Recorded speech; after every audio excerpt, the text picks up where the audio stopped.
এখানে খুব কেয়ারফুলি তাকাইতে হবে, একটি পথগামী ইঞ্জিন। তাহলে এই ইঞ্জিনটা পথগামী ইঞ্জিন, এক নাম্বার কথা বুঝে গেছি।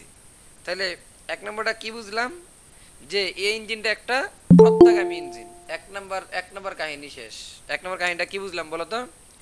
এই ইঞ্জিনটা একটা পথগামী ইঞ্জিন। আচ্ছা, পথগামী ইঞ্জিন সপ্তাহগামী। কি জানি, কি জানি পথগামী ইঞ্জিন, যে যে ইঞ্জিন আমরা জানি কি বলতো, Q one by Q two Q1 by equal to Q2 equal to T2 by T1.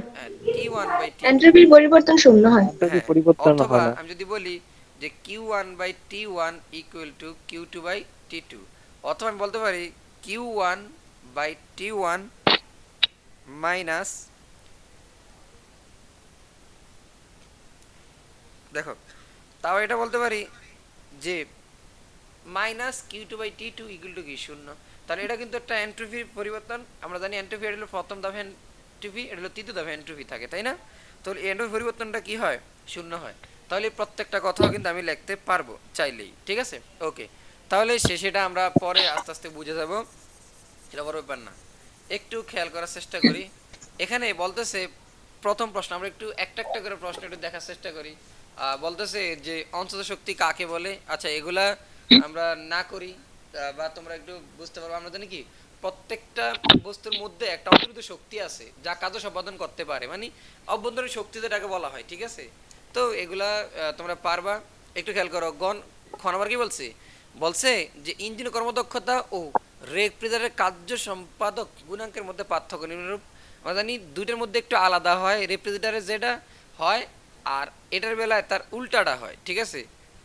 আমরা জানি যদি হয় এন্ট্রপির বেলায় টি ওয়ানটা, আবার রেফ্রিজারেটরের বেলা হয় টি টি টু এর জায়গায়, ঠিক আছে?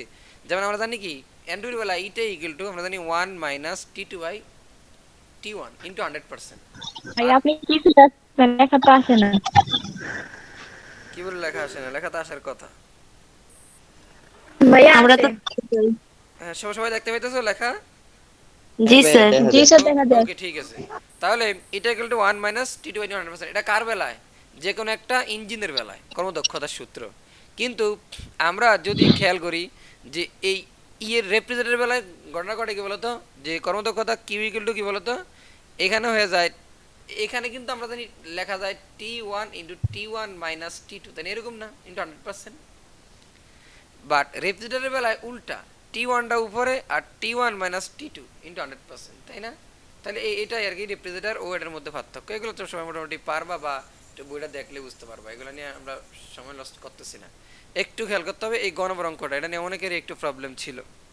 দেখো, খেয়াল করে, একটি অপত্যগামী ইঞ্জিন গৃহীত তাপের 1/6 অংশ কাজে পরিণত করে। তাহলে বুঝতে হবে প্রত্যাগামী ইঞ্জিন, সেটার কথা পরে বলতেছি। বলতেছি গৃহীত তাপের, তাহলে গৃহীত তাপের এত অংশ কাজে পরিণত করে, তাহলে বোঝা গেছে যে তার কাজ এর পরিমাণটা তার গৃহীত তাপ এর 1/6 অংশ। এইটুকু আশা করি বুঝতে পারছো। তাইলে আমি বলতে পারি যে একটা প্রত্যাগামী ইঞ্জিনের কাজের মানটা দেখো, প্রত্যাগামী ইঞ্জিন গৃহীত তাপের 1/6 অংশ কাজে পরিণত করে। তাহলে গৃহীত তাপের 1/6 অংশ কাজে পরিণত করতে পারে। এইটা থেকে একটা লাইন লেখা, আমরা জানি কি ডব্লিউ ইকুয়াল টু কি, আমরা কৃত কাজের সূত্র জানি কিউ ওয়ান মাইনাস কি Q two equal to 1/6 Q one. তাহলে এখান থেকে আমি কিন্তু একটা রাশি পেয়ে গেছি, এবং এখান থেকে কিন্তু ক্যালকুলেশন করার মাধ্যমে কি বের করা পসিবল বলো তো? আমি যদি ধরো এই কিউ টুটা এক পাশে রাইখা দিয়া কিউ ওয়ানগুলো এক পাশে নিয়ে যেতে পারি, ধরো এরকম হয়ে যেতে পারে, ধরো এটা এই পাশে নিয়ে আসলাম ধরো, তাহলে কিউ ওয়ান, আমি কিন্তু কিউগুলো থিটার মতো দেখা যাচ্ছে, এগুলো সব কিন্তু কিউ, ভালো করে খেয়াল করতে হবে সবার। দেখো, যদি প্লাস, তাহলে 6/Q1 এখানে ইকুয়াল টু কি Q2টা ধরো এই পাশে, তাহলে 6 যদি লসাগু হয়, সুতরাং হইতে পারছে কি, দেখো তো, 6Q1 plus Q1 equal to কি Q2। তো সুতরাং এখানে দেখতে পাইতেছি আমরা, আচ্ছা আমি কি ভুল করতেছি কোনো? এই পাশে গেল Q1 মাইনাস Q2। ভাই ঠিক আছে। হ্যাঁ, ঠিক আছে, ওকে। তাহলে আমি বলতে পারি কি, দেখো তো, মাইনাস হবে, মাইনাস। কিউ টু পাশে গেলে প্লাস, এটা গেলে মাইনাস হবে। মাইনাস। ও আল্লাহ, দেখছো, আমি জানতাম এখানে কোনো না কোনো একটা ভুল হয়েছে। তাহলে এখানে কি হবে, মাইনাস। তাহলে এখানে কি, মাইনাস। তাহলে এখানে কি বলতো, তাহলে 5Q1, এগুলো সব কিউ ধরবা, ঠিক আছে? আমি একটু এই লেখাটা একটু ভুল করে ফেলি সবসময়, কিউ আর থিটার ভিতরে। খেয়াল রাখো, তাহলে আমি লিখতে পারি কিনা বলতো, Q1 এই Q2 নিচে নিয়ে আসতে পারি, এই করে নিচে আনলে 6টা জায়গা উপরে, 5টা জায়গা নিচে। তাহলে আমরা একটা রাশি পেয়ে গেছি, Q1/Q2 = 6/5। আচ্ছা, একটু যদি খেয়াল করে দেখার চেষ্টা করি, একটু যদি খেয়াল করার চেষ্টা করি, মনোযোগ সহকারে লক্ষ্য করো। আচ্ছা আমরা না জানি ইঞ্জিনটা কি কি বলতো, প্রত্যাগামী। তাহলে আমার Q1/Q2 equal to T1/T2 equal to লেখা যায় 5/6। লাগলে তোমরা সাথে সাথে করতে পারো, যাদের সরি 6/5, তাই না? একটু খেয়াল করো যে Q1/Q2 মানে 6/5, যেহেতু প্রত্যাগামী সেহেতু T1/T2 6/5 বলা যেতেই পারে। তাহলে আমার এই একটা রাশিমালা, এই একটা রাশিমালা ধরতে পারতি। এইবার আমরা তারপরে সত্যটা দেখি, বলতেছে কি এর তাপ গ্রাহকের তাপমাত্রা 54 কেলভিন কমালে দক্ষতা দ্বিগুণ হয়, মানে দক্ষতার কোনো মান নাই, বাট আমার চাইছে কি তাপ উৎসের T1 এর মান চাইছে। একটু খেয়াল করো, আমরা এই সত্য লেভেল লিখবো, আমাদের মূল সত্য এইটা একটু মুছে দিলাম। সবাই আশা করি বুঝতে পারছে এইটুকু। এবার আমি যদি সেকেন্ড অংশটা একটু বলার চেষ্টা করি, সেকেন্ড অংশ বলতেছে যে এর এর দেখো মনোযোগ সহকারে লক্ষ্য করো, তাপ গ্রাহকের তাপমাত্রা 54 কেলভিন কমালে দক্ষতা দ্বিগুণ হয়। তাহলে দক্ষতাটার মান দ্বিগুণ হবে যদি এর তাপ আমি আগে আমি আগে পুরোটা লিখি, আগে আমি আসলটা লিখি আগে, ঠিক আছে? এটা দিলে আসলটা, এই ধর 2 দিলাম না, এটা হলো আসলটা। হ্যাঁ, এখন খেয়াল করো, বলতেছে কর্মদক্ষতার মান দ্বিগুণ হয় যদি তাপ গ্রাহকের তাপমাত্রা 54 কেলভিন কমে ফেলি। আমরা জানি T1 হলো তাপ উৎসের তাপমাত্রা, T2 হলো কি তাপ গ্রাহকের তাপ, তাহলে T2 - 54 লেখা যায়। এটা আশা করি বুঝতে পারছি। এবার দেখো এটা তো নাই, তাহলে আমরা এটাকে আবার এটাও লিখে ফেলতে পারি 1 মাইনাস আবার লেখা যায় T2/T1, তাহলে ইনটু কত 2 ইকুয়াল 1 মাইনাস T2 - 54/T1। আচ্ছা একটু খেয়াল করো, এখানের ক্যালকুলেশনটা নিয়ে অনেকে একটা বিস্তর ঝামেলায় পড়তে পারো, তবে এখানে ঝামেলায় পড়ার কোনো প্রশ্নে আসে না। তুমি খেয়াল করবা, তোমার মাথায় এটা সেট করে রাখবা যে আমার মান আছে শুধুমাত্র কি T1/T2, Q1/Q2, Q1/Q2 এখানে ইউজ হবে না, এটাই আছে। এখন তোমার মাথায় এইটা সেট করে রাখতে হবে যে T1/T2 মান আছে, তাহলে আমার ওইভাবেই এগুলারে কি করতে হবে, সেট আপ করতে হবে। এবার এইভাবে সেটিং করতে হবে, এইভাবে এগুলো সাজাইতে হবে। এই মাথায় মাথায় এই সেট আপটা আগে নেওয়া উচিত। কথা বোঝা যায় আমার? তাহলে এবার যদি সেট আপটা করতে পারি, তাহলে একটু খেয়াল করো তো, আমি বলতে পারি 1 মাইনাস T2/T1 এর মানটা তো আমরা জানি, সেটা কত T1/T2 এর মধ্যে যদি 6/5 হয়, এটার মানে 5/6, এক্স্যাক্টলি 5/6 ইন্টু কত 2। দেখো বুঝাই যাইতেছে 1 মাইনাস, এইটাকে তুমি লসাগু গসাগু করার কোনো দরকার নাই, কারণ আমার আমার মাথায় কি আছে, মাথায় আছে যে এইটাকে এইভাবে সাজাতে হবে, যেহেতু আমাদের দেওয়া মান হলো এটা, প্রত্যাগামীর মান এটা। তাহলে বলতে পারি কিনা বলো তো, এইটাকে আমি যদি ব্র্যাকেটও দেই, ব্র্যাকেট দিলে কি লেখা যায়, ব্র্যাকেট T2/T1, এখানে মাইনাস, এখানে দেখো তো 54/T1, তাই না? এইবার তোমরা যদি লক্ষ্য করে দেখতে পাও T2/T1 এর মান বসানো যায় কত 5/6। তার জন্য আমাদের শুধুমাত্র তখন একটা রাশি থাইকা যাবে। দেখো আমি আর করতে চাইতেছি না, কারণ আমাদের একটা ব্যাপারটা বুঝা গেছি আশা করি। দেখো তাইলে আমি যদি এই লাইনটা একটু বুঝিয়ে দেই, তাহলে লিখতে পারি কি, দেখো তো এবার দেখো আমার মাথায় খাটাইতে হবে কীভাবে করা উচিত অঙ্কটা। তাহলে T2/T1 এর মানটা লেখা যায় কি বলতো 5/6, তাহলে 5/6 মাইনাস, এবার দেখো 54/T1। এইবার দেখো আমাদের শুধুমাত্র অজানা রাশি, এবার শুধুমাত্র T1, সব কিন্তু এবার কি সিম্পল সিম্পল রাশি। এবার আমরা এগুলারে বজ্রগুণ কইরা এই পাশে গুণ দিয়া এই পাশে আইনা টাইনা আমাদের T1 এর মানটা বের করে ফেলতে পারি, এবং আমরা দেখতে পাই যে এখানে T1 এর মানটা চলে আসতেছে 324 কেলভিন, এবং এটা আমাদের কি অ্যান্সার। তো আশা করি সবাই ইজিলি এটা বুঝতে পারছো। এবার চলে আসবো আমরা তার গ নাম্বার প্রশ্নে। বড় গ কি বলছে, বলছে ইঞ্জিনের দক্ষতা দ্বিগুণ করা হলে উৎসে ব্যবহৃত পদার্থের এন্ট্রপি বাড়বে নাকি কমবে। খেয়াল করে বলছে কি ইঞ্জিনের দক্ষতা দ্বিগুণ করা হলে উৎসে ব্যবহৃত পদার্থের, উৎসে যে পদার্থ ব্যবহার করা হয়েছে, উৎসে ব্যবহৃত পদার্থের এন্ট্রপি বাড়বে নাকি কমবে। তাহলে আমরা কি করব, দেখো ইঞ্জিনের যে দক্ষতা আছে, তাহলে আমরা দক্ষতা বের করতে পারি, কারণ আমাদের দক্ষতা বের করার মতো জিনিসপত্র আছে। তাহলে ইঞ্জিনের দক্ষতা যদি বের করো, কীভাবে বের করা পসিবল, দেখো গহতে আমরা পাওয়া গেছি উৎসের আমাদের। এবার T1 কত বলো তো, 324 কেলভিন, মাত্র তুমি পাইলা, তাই না? আবার তুমি কিন্তু এইটা জানো যে T2/T1 এইটু আগে পাইলা 5/6, তো বলতে পারি তাহলে T2 ইকুয়াল টু কি 5/6 ইন্টু T1, তাহলে 5/6 ইন্টু, ভাই কথা বোঝা যায় না। হ্যাঁ কথা কি সবাই বুঝতেছো না? স্যার সাউন্ডের সমস্যা হইতাছে। সাউন্ডে কি পুরোই প্রবলেম? আটকে আটকে আসে স্যার অনেকক্ষণ ধরে। আচ্ছা বলতে হবে তো, না বললে তো আর লাভ নাই।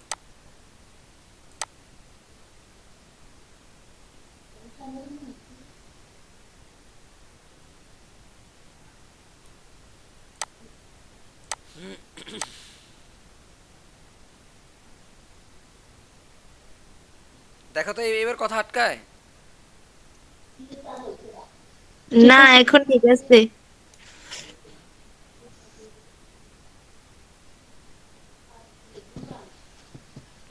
ওকে ঠিক আছে, মনোযোগ সহকারে লক্ষ্য করি আমরা, হ্যাঁ? খেয়াল করি সবাই। তাইলে আমরা যেটুকু বুঝেছিলাম ওইটা তো বুঝেছিলাম, ওইটা তো বুঝতে পারছো নাকি? গণমত বুঝতে পারছো সবাই? বর্গ থেকে শুরু করেন। আচ্ছা, ছোট কত বোঝা গেছে? জি স্যার। ওকে, ছোট কটাই ছিল সবচেয়ে গুরুত্বপূর্ণ। এবার বড় কত আমরা পারবা, মানে বড় কত ইনশাল্লাহ কোনো মানে কঠিন কিছুই না, ঠিক আছে, এটা সহজ কিছুই, কিন্তু ছোট কটাই ছিল কঠিন আর কি। একটু খেয়াল করি, আমরা মনোযোগ দিই। ইঞ্জিনের দক্ষতা দ্বিগুণ করা হলে উৎসে ব্যবহৃত পদার্থের এনট্রপি বাড়বে নাকি কমবে? তাইলে আমরা যদি বলি যে ইঞ্জিনের দক্ষতা যদি দ্বিগুণ করি, দক্ষতা দ্বিগুণ করলে এনট্রপির পরিবর্তনটা কি হয় সেটা আমরা দেখব। দেখো মনোযোগ সহকারে লক্ষ্য করো।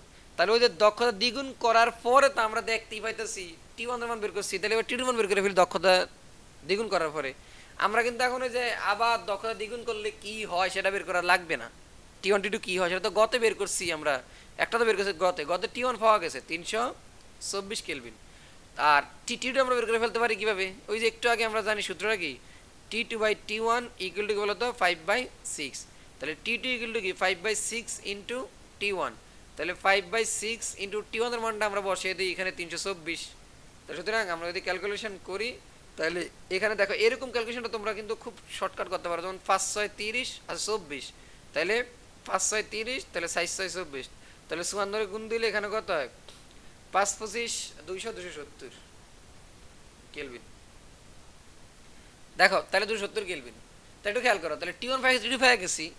তাইলে এবার আমি যদি বলি তাহলে দক্ষতা দ্বিগুণ করা যদি হয় তাহলে T2 কি জানি হয় 54 কেলভিন কইমা যায়। তাহলে 270 মাইনাস 54, তাহলে মানটা হয় 216 কেলভিন। এবার আমাদের এনট্রপির মানটা কি বলতো, DS equal to ms ln T2/T1। তাহলে m কত কত কেজি, আমরা m তো এটি বসাবো না, ms ln, এবার T2 এর মানটা আমাদের কত 216 আর T1 এর মানটা 324। তাহলে দেখা যায় N2 এর মানটা আসে একটা মাইনাস মান। তাহলে সুতরাং ms উভয় ধনাত্মক কিন্তু এটা ঋণাত্মক, তাহলে সবই কি হয়ে যাবে, ঋণাত্মক হয়ে যাবে। তাহলে সুতরাং ds যদি ঋণাত্মক হয়ে গেছে তাহলে সুতরাং N2 এর মান কি হবে, কমবে। আশা করি সবাই বুঝতে পারছো। এবার আমরা চলে যাব তারপরের ম্যাথে। মা শব্দই ফিক্সড হয়ে গেছে। ওকে, সব কথাবার্তা সব ক্লিয়ার আছে তো? আছে। ওকে ঠিক আছে, থাকলেই ভালো, না থাকলেই কালো।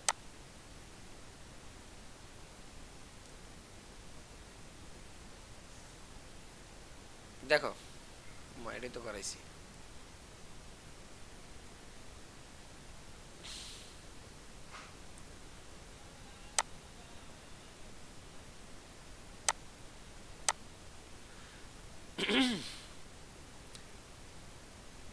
কথাটা ক্লিয়ার না হলে আমাকে একটু বলে ফেলবো আগে আগে, তাহলে আমাদের জন্য মোটামুটি বেটার হবে। একটু খেয়াল করো, এগুলা বুঝাইতেছি একটু তাড়াতাড়ি, এগুলো সবাই জানো তবুও মোটামুটি একটু বলে দেই কারণ ভালো হবে আর কি। একটু খেয়াল করি, বলতেছি কি এই প্রক্রিয়ায় 2 কেজি পানিকে 0 ডিগ্রি সেলসিয়াস তাপমাত্রা থেকে বাষ্পে পরিণত করা হলো।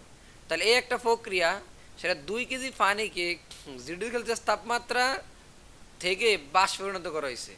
তাহলে বাষ্পে পরিণত করা হয়েছে, তাহলে 2 কেজি পানিকে, তাহলে 0 ডিগ্রির পানি কই গেছে, বাষ্পে গেছে। বাষ্প তো 100 যাইতে হবে, তাই না?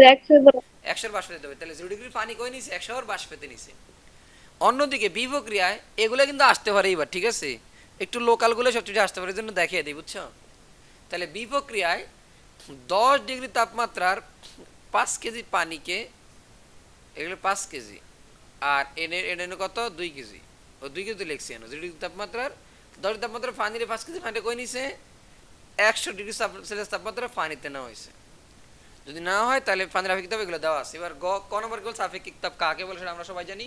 1 কেজি ভরের কোনো বস্তুর তাপমাত্রা 1 কেলভিন বাড়াতে যে তাপের প্রয়োজন হয় তাকে আপেক্ষিক তাপ বলে। বলছে তড়িৎ প্রবাহের ফলে পরিবেশে তাপ উৎপন্ন হয়, কারণ আমরা জানি তড়িৎ প্রবাহিত হলে পরিবাহীর ভিতরে যে ইলেকট্রনগুলা গতিশীল হয়, আর যেহেতু একটা একটার সাথে সংঘশীলিত হয় তখন কিন্তু আমরা জানি কি এদের রোধগুলো অতিক্রম করতে চায়, আর এই জন্যই কিন্তু অবশ্যই যেহেতু গতিশীল হয় সেটা তাপ শক্তি উৎপন্ন হয়, আর এই শক্তিরূপে তড়িৎ প্রবাহের ফলেই কিন্তু তাপ শক্তিটা উৎপন্ন হয়েছে, বোঝা গেছে। তাহলে আশা করি বুঝতে পারছো আমার কথা। এবার একটু ফলে বোঝা যাবে। এবার গ নম্বর বলছে এই প্রক্রিয়া মোট প্রয়োজনীয় তাপ খেয়াল করতে হবে, এই প্রক্রিয়ার তাপ চাইছে, এন্ট্রপি চাই নাই। তাপের জায়গায় এন্ট্রপি, এন্ট্রপির জায়গায় তাপ দিয়ে আসলে কিন্তু মাঠে মারা যাইবা। ঠিক আছে, খেয়াল করো, একেবারেই বেসিক প্রশ্ন, এবং এই বেসিক প্রশ্নটা আসতে পারে পরীক্ষা, এই জন্য এটা দেখাইলাম। খেয়াল করো, এই প্রক্রিয়া মোট প্রয়োজনীয় তাপ চাইছে, তাহলে এই প্রক্রিয়া কিন্তু এইটা 2 কেজি বরের কোনো বস্তুর 0 ডিগ্রি সেলসিয়াস তাপমাত্রার পানিরে 100 বাষ্পে নিতেছে। আচ্ছা, জিরুর পানিকে 100 বাষ্পে নিতেছে, জিরুর পানিকে কি 100 বাষ্পে নেওয়া পসিবল ডিরেক্ট? না, না।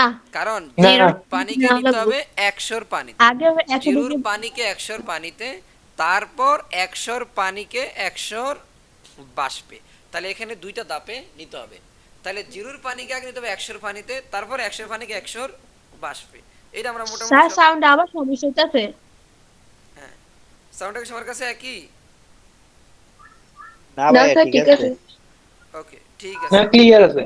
ওকে, খেয়াল করি তাহলে জিরুর পানিকে, জিরুর, দেখো জিরুর পানিকে 100 পানিতে, 100 পানিকে 100 বাষ্পে নিতে হবে। খুব কেয়ারফুলি এই ব্যাপারগুলো লক্ষ্য করতে হবে, এগুলো বুঝতেই হবে। জিরুর পানিকে আমি কিন্তু সরাসরি বাষ্পে নিতে পারবো না, জিরুর পানিকে আমরা নিতে হবে 100 পানিতে, তারপরে 100 পানিকে 100 বাষ্পে। কারণ বাষ্পের বেলায় 100 100, আর বরফের বেলায় 0 0, এগুলো সবাই জানো। যদি থাকতো জিরুর বরফ, তখন কিন্তু জিরুর বরফকে আগে নিতে হতো জিরুর পানিতে, তারপরে জিরুর পানিকে জিরুর বাষ্পে এবার নিতে হইতো। ঠিক আছে, তো আমরা এগুলো মোটামুটি বুঝতে পারি। ওকে, তাহলে এবার দুইটা ধাপে লাগবে। এবার দুটো ধাপে আমরা একটু খেয়াল করি, তাহলে এখানে কি হইতেছে। একটা হলো কি, প্রথম ধাপের কথা এবার বলি, যে বলতে যে জিরুর পানিকে, দেখো তাইলে আমরা প্রথম ধাপের কথা বলি। প্রথম ধাপ, তাহলে 0 ডিগ্রি সেলসিয়াস তাপমাত্রার, 0 সেলসিয়াস তাপমাত্রার পানিকে আমরা কোন নিব, 0 ডিগ্রি সেলসিয়াস তাপমাত্রার, সরি 100 তাপমাত্রা কোথায়, পানিতে নেব। সুতরাং এখানে দেখো তাপের পরিবর্তন হয়েছে না, আমরা জানি তাপের পরিবর্তন হইলেই, তাপের যদি পরিবর্তন ঘটে, তুমি লাগবে বাংলা লাগবে 0 ডিগ্রি সেলসিয়াস তাপমাত্রার 2 কেজি পানি 100 তাপমাত্রা পানিতে নিতে গৃহীত তাপ হইল কি এম এস ডেল থিটা।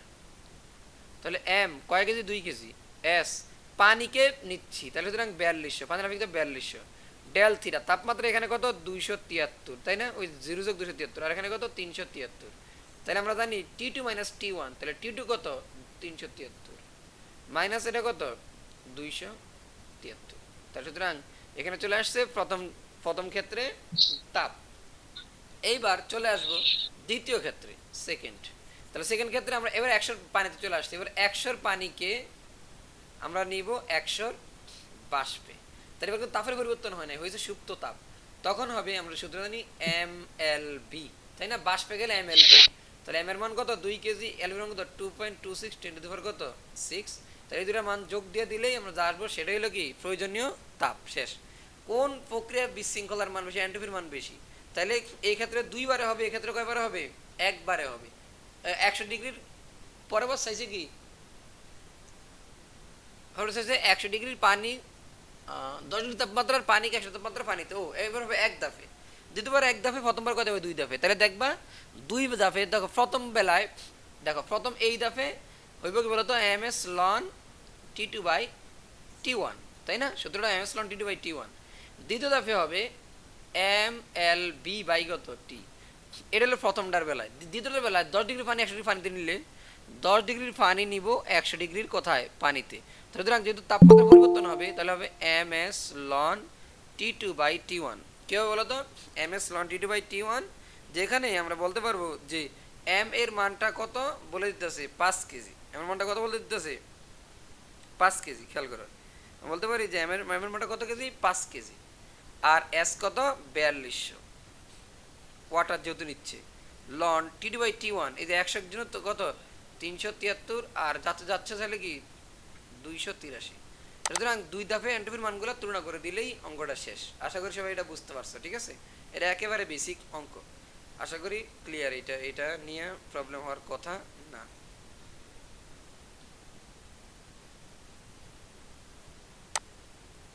এটা কোনটা ছিল একটু দেখি।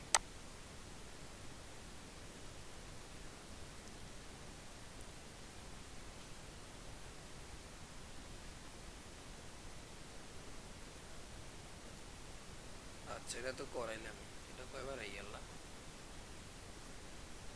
এইটা মনে পরীক্ষা এতবার আইয়ে সামনে।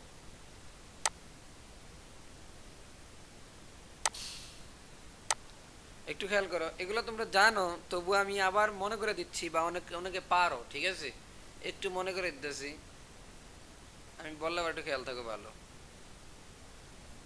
দেখো এখানে বলতেছে এই প্রশ্নটা, কর্ণ ইঞ্জিনের প্রতি স্তরে সংকোচন ও প্রসারণের অনুপাত হলো কি 1:2। তাহলে সংকোচন আর প্রসারণের অনুপাত কি 1:2। কার্যনির্বাহক বস্তু 3 মোল দ্বিপরমাণু গ্যাস ব্যবহার করা হলো, দ্বিপরমাণু গ্যাসের গামা ইকুয়াল টু 1.4 বলে দিছে।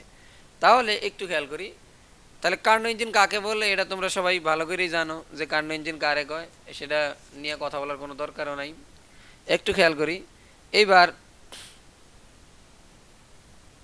কল্পনা করে যে ইঞ্জিন, তাই না, সেটা কার্নো ইঞ্জিন। ওকে, এবার আমরা গতে চলে আসি। এ থেকে বিতে নিতে কৃতকাজের মান আমি এখানে খুব কুইকলি বলে ফেলবো। দেখো সংকোচন ও প্রসারণের অনুপাত মানে তার আয়তনের অনুপাতটা কি, একবার ছিল v1 ইকুয়াল টু বি, আর একবার v2 ইকুয়াল টু বলো তো 2b। সংকোচন ও প্রসারণ, সংকোচন করছে বি হইছে আর প্রসারণ করছে কি হইছে 2b হইছে, যদি 1:2। একটু খেয়াল করো, 3 মোল গ্যাস না, তার এর মান কত, 3 মোল। সব বুঝতে পারতেছ? এবার দ্বিপরমাণু গ্যাস বের হতে, তাহলে গামা ইকুয়াল টু কত আমরা জানি, দ্বিপরমাণু গ্যাস হইলে কত হয় 1.4। যাই হোক, এগুলো আছে আমার দেওয়া মান। এবার এখানেও কিছু মান দেওয়া আছে, T1 এগুলো 3 ডিগ্রি সেলসিয়াস, T2টা কিন্তু নাই। যাই হোক, বলছে কর্ণচক্রের লেখটি এ থেকে বিতে নিতে কৃত কাজ, এই যে এ থেকে বিতে নিতে কৃত কাজ চাইছে।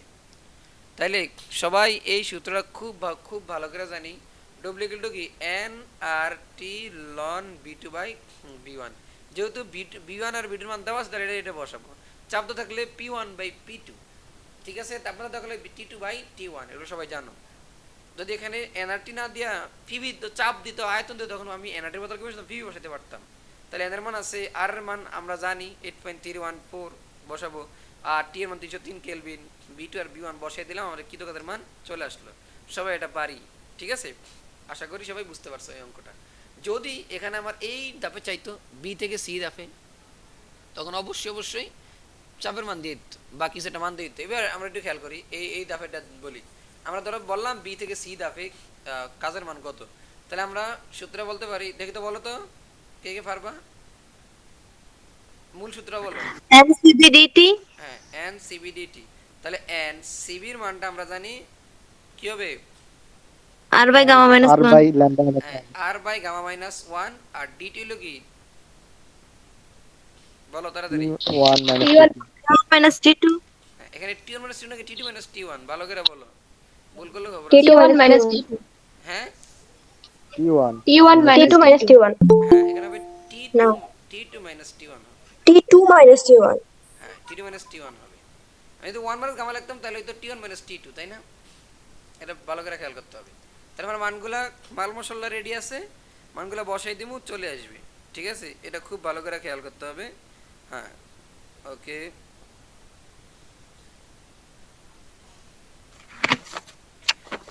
তাহলে আশা করি এ পারবা। যদি এরকম প্রশ্ন আসতে পারে, যদি বেশি বড় দিয়ে দেয়, বড় দিয়ে দিলে আসবে কি জানো নি, বলতে পারবো যে একেবারে এ থেকে এই পুরা চক্রে, পুরা চক্রে কৃত কাজ কত, তখন তুমি চারটার জন্য বের করবা, চারটার জন্য বের করে যোগ দিয়ে দিবা, তাই না?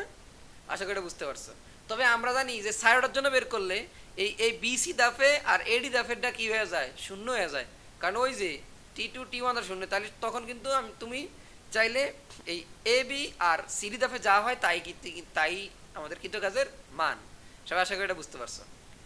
যদি বলে প্রত্যেক দফা এন্ট্রপির মান বের করো, তাহলে আমরা জানি এই যে এই দফা এন্ট্রপির মান এবি দফা হলো Q1 বাই T1, বিসি দফা এন্ট্রপির মান কি, 0, সি দফা এন্ট্রপির মান Q2 বাই T2, আবার মাইনাস হয় আর কি, আর এই দফা কিন্তু এন্ট্রপির মান আবার কি হয়ে যায়, 0 হয়ে যায়, এগুলো সবাই জানো। আবার বলতো তিনজনের দক্ষতা 33%। Sir gamma minus T1 minus T2 হবে। হ্যাঁ, T1 গামা মাইনাস মাইনাস 1 দিলে T1 minus T2 হবে। দেখো গামা মাইনাস 1 দিলে কি হয়, তোমরা একটু চেক করে নিও, ঠিক আছে, এটা check T1 T1 minus minus T2 T2 হবে। হ্যাঁ, এটা চেক করে নিও, আবার খাতাটা দেখে একটু খেয়াল করো। উদ্দীপক কত তিনজনের দক্ষতা 33% অপেক্ষা বেশি হওয়া সম্ভব কিনা। তাইলে আমি যদি একটু খেয়াল করি, তাহলে 33% আমাকে বেশি হওয়া সম্ভব কিনা এটা বলছে, তাহলে আমরা কি করব, চেক করব যে 33% বেশি হওয়া সম্ভব কিনা। তাহলে আমরা বের করব হলো কিসের মান, কর্মদক্ষতার মান। তাহলে এখানে দক্ষতার মান যদি আমরা বের করি, তাহলে আমরা দক্ষতা বের করার জন্য কি কি লাগে, অবশ্যই তাপমাত্রা লাগে।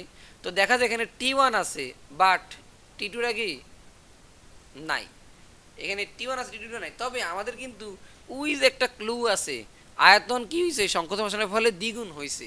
তাইলে সুতরাং আমি এবার বলতে পারি যেহেতু সংকোচন বসানোর ফলে আয়তন দ্বিগুণ হয়েছে, তাহলে সুতরাং টির সাথে বি এর একটা সম্পর্ক আছে। তাহলে T1 B1 gamma minus 1 equal to T2 B2 into gamma minus 1। তাহলে এইখান থেকে কিন্তু আমি কি করতে পারি বলতো, এখান থেকে চাইলে T2 মানটা কি করে ফেলতে পারি, আমরা বের করে ফেলতে পারি, যেহেতু গামার মানও আছে। তাহলে এখান থেকে T2 মান বের করে তখন ইটা বের করে দেখবো যে 33%-এর বেশি হয় নাকি কম হয়। তাহলে দেখা যায় যে এখানে 33%, আমরা 33% যদি ইটাটা বের করি, বের করার মধ্যে 33% বেশি হয় তাহলে অসম্ভব, কম হইলে সম্ভব না, কাহিনী খতম। ঠিক আছে, আশা করি সবাই এই অঙ্কটাও পারবা। আমরা চলে আসবো তার পরের অঙ্কে।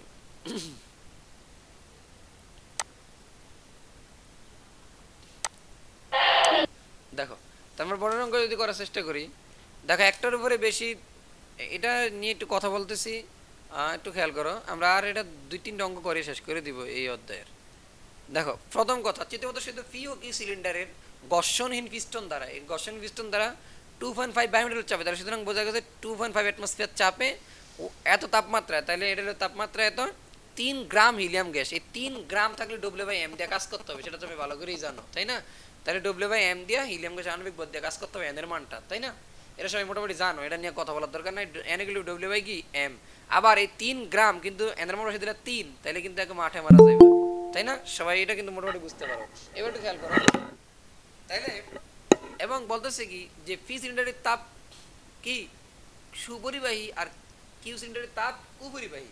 আমি কিন্তু এইটা সবাইকে খুব ভালো করে বুঝাইছিলাম। আমরা কি জানি বলতো, তাপ সুপরিবাহী হইলে এটার ভিতরে দিয়া তাপ কি করতে পারে, আদান প্রদান করতে পারে। তাহলে প্রথমটা হলো সমষ্ণ প্রক্রিয়া, আর পরেরটা হলো কি তাপ কুপরিবাহী। তাহলে বোঝা গেছে এটা কোন প্রক্রিয়া, পরেরটা রুদ্রতাপীয়। রুদ্ধতাপীয় প্রক্রিয়া। এই কথাটা খুব ভালো করে বুঝা যাও। তাইলে আবারও এবং আবারও কথাটা বলি, বলতেছে পি সিলিন্ডারটি তাপ সুপরিবাহী তারের মধ্য দিয়া তাপ আদান প্রদান করতে পারে, যাইতে পারে, ওই যে আমাদের প্রথম তাপটা আর কি, ঠিক আছে। এবং এই জন্য এটা সমষ্ণ প্রক্রিয়া আছে। কোন প্রক্রিয়া আছে, সমষ্ণ প্রক্রিয়া আছে। আর এটার ভিতরে তাপ কুপরিবাহী দিয়া তাপ আদান প্রদান হয় না, তাহলে এখানে ডি কিউ ইকুয়াল টু কি বলতো, 0। তো সুতরাং এটা হলো রুদ্ধ তাপীয় প্রক্রিয়া। খুব কেয়ারফুলি এই ব্যাপারগুলো যদি পরীক্ষা আসে খেলতে হবে। আবার ওই যে একটা আছে যেমন ধীরে ধীরে সংনিমিত করা হয়, ধীরে ধীরে করলে হয় সমষ্ণ, হঠাৎ করলে কয় রুদ্ধ তাপীয়, এগুলো সবাই জানো। একটু খেয়াল করো, দেখো এই যে ফরমশূন্য তাপমাত্রা কাকে বলে খুব ভালো করে জানো, যে তাপমাত্রা কোনো গাছের আয়তন তাত্ত্বিকভাবে শূন্য হয় তাকে ফরমশূন্য তাপমাত্রা বলে। পৃথিবীর তাপীয় মৃত্যু কাকে বলা হয়, খুবই গুরুত্বপূর্ণ একটা খ। আমরা জানি অপ্রত্যাগামী প্রক্রিয়া এন্ট্রপি বৃদ্ধি পায়, বিশ্বজগতের এন্ট্রপি ক্রমাগত খালি বৃদ্ধি হইতেছে তাই না।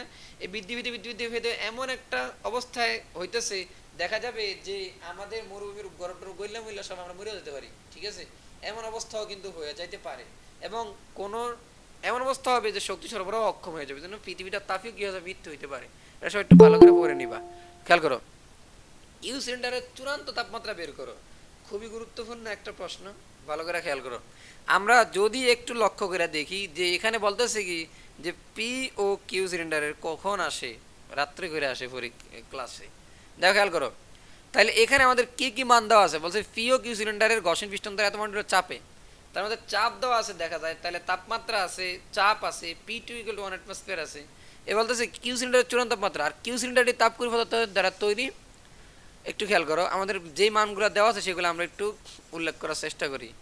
চিত্রে প্রদর্শিত পি ও কিউ সিলিন্ডারে বলতেছে ঘর্ষণ পিস্টন দ্বারা এত মন্ডল চাপে, পি সিলিন্ডার তাপ কুপরিবাহী এবং পিস্টন থেকে সম্পূর্ণ বল অপসারণ করলে 1 মিনিট পর ফিরে আসে। ও আচ্ছা আচ্ছা, তা কি বলতেছে যে উভয় পিস্টন থেকে প্রযুক্ত বলে সম্পূর্ণ বল প্রয়োগ করলে এক বায়ুমণ্ডলের চাপ ফিরে আসে।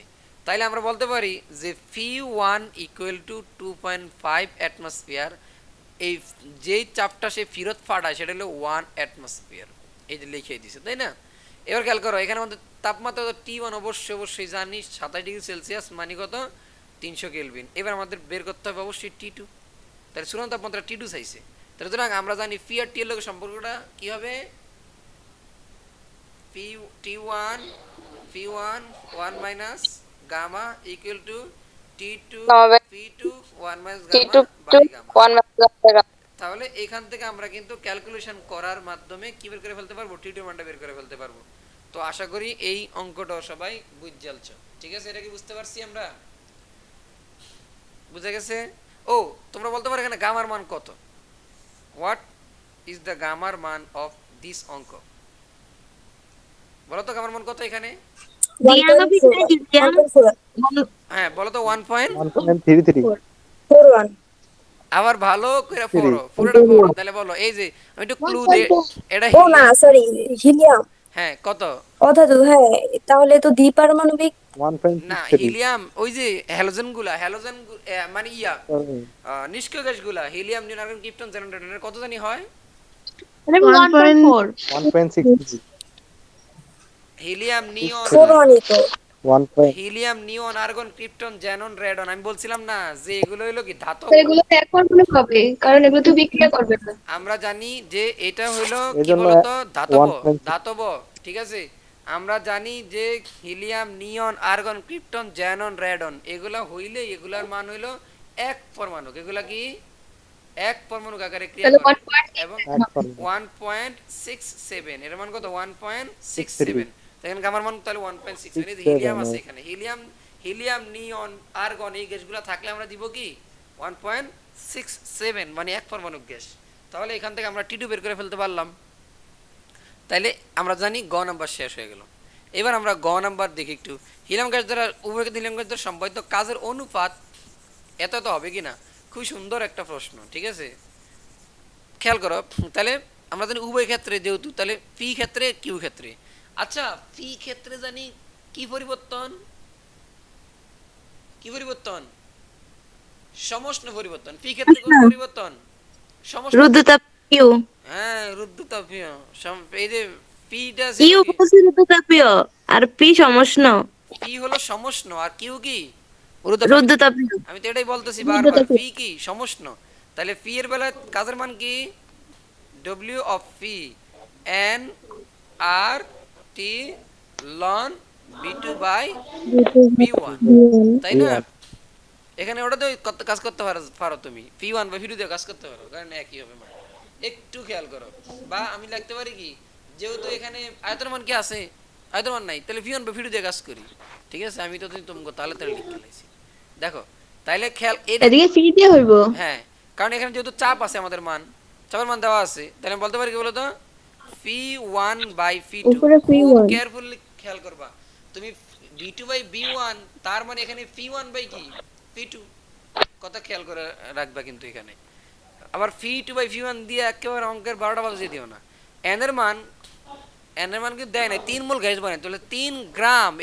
এইগুলো একটু খুঁটিনাটি ব্যাপারগুলো ভালো করে খেয়াল করবা। 3 গ্রাম, তাহলে 3 গ্রাম মানে কি ডব্লিউ বাই কি M R T ln P two by P one, এটা পি1 বাই পি2। এটা খেয়াল করো, ডব্লিউ মান কত? 3 গ্রাম। হিলিয়ামের আণবিক ভর কত? অবশ্যই 2, তাই না? আর মান 8.314। আবার টি, টি হলো তাপমাত্রা, এখানে তাপমাত্রা আছে কত? 7 ডিগ্রি সেলসিয়াস, মানে 300 কেলভিন ইনটু লন। আণবিক ভর সাইন না। এবার খেয়াল করতে হবে, তাহলে মনোযোগ সহকারে লক্ষ্য করো। এইবার কত হইছে? তাহলে পি2 আর পি1 এটা খেয়াল করো। পি1 এর মান কত? আমরা দেখতে পাই এখানে আগে ছিল কত পারমিট হলো চাপ, বলো? 2.5 হইল কি 1।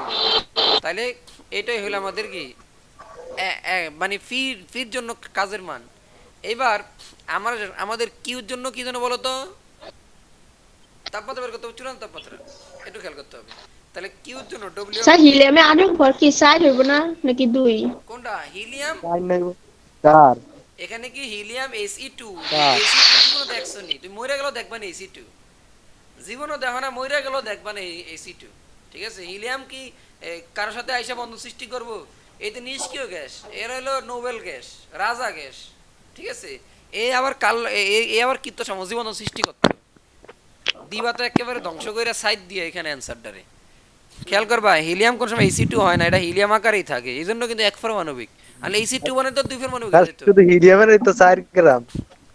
কে বলতেছে তোমার হিলিয়াম 4 গ্রাম? মানে আণবিক ভর। স্যার হিলিয়ামের পারমাণবিক সংখ্যা 2, তাহলে এটা ডাবল। হিলিয়ামের আণবিক ভর কি 4? ভালো করে চেক করো, হ্যাঁ। জি স্যার, সবাই চেক করো ভালো করে। জি 4ই তো, হাইড্রোজেনের 2, হিলিয়ামের 4, অক্সিজেন আছে 16 এরকমই তো ডাবল ডাবল না হয়। পারমাণবিক সংখ্যা ডাবল হয়, হ্যাঁ, 2 পারমাণবিক হলে 4। সংখ্যার ডাবল তো সবগুলো হয় না, আমি একটু চেক করি দাঁড়াও। পিরিয়ডিক টেবিল, আচ্ছা আমার কাছে নাই দি পিরিয়ডিক টেবিল। আরে আল্লাহ, আমি কি গরিব তাই নাকি? করলাম তো আর 4। পারমাণবিক ডাবল থাকে। কত পারমাণবিক ভর কিন্তু কত? আণবিক বলে তখন ওই অণুতে গুণ দিতে হয়। হ্যাঁ, আণবিক বলে অণুতে গুণ দিতে 4। হয়। আমি বলতেছি যে হিলিয়ামের পারমাণবিক ভর কত? স্যার স্যার দেন। 4। 4। P2 কেন এক হইলো এটা একটু বুঝি না। ওই দিন লিখে দিছি এখানে, এই যে 1 পয়েন্টের চাপে ফিরে আসে, ঠিক আছে, 1 পয়েন্ট চাপে ফিরে আসে।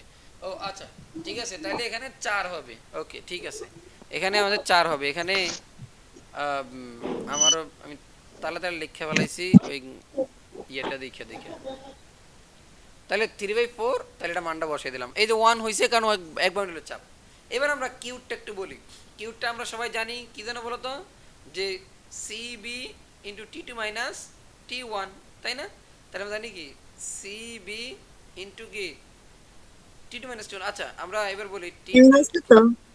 মাইনাস টি1। এবার খেয়াল করো এন। আচ্ছা, তাহলে আমরা জানি কি এন সিবি ডিটি। আচ্ছা এটা আমরা না লিখি, টি2 মাইনাস টি1 পরে লিখি। আমরা লিখবো এন সিবি ডিটি। একটু খেয়াল করতে সবাই দেখো,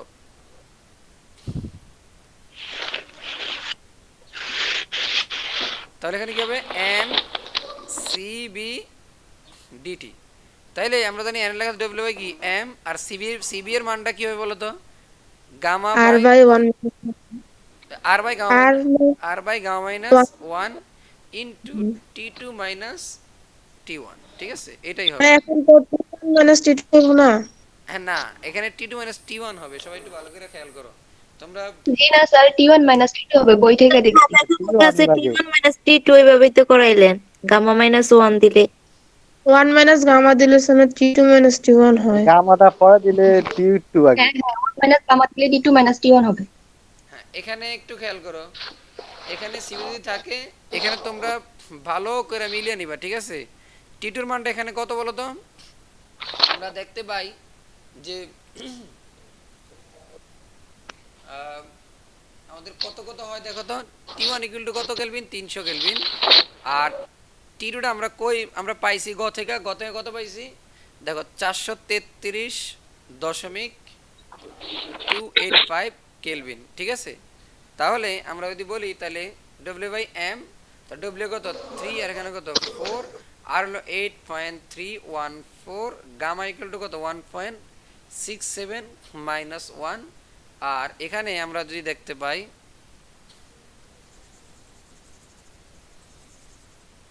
দেখো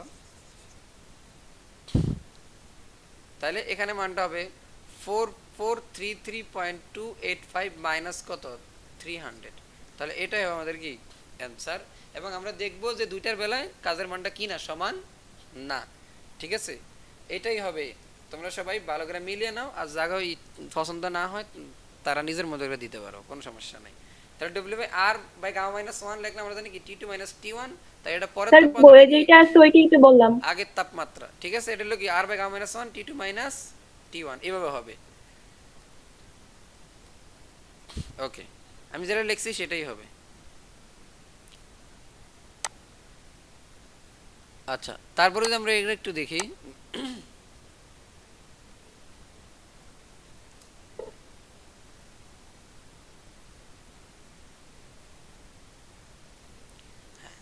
একটু খেয়াল করতে হবে এই অঙ্কটার দিকে একটু তাকাই।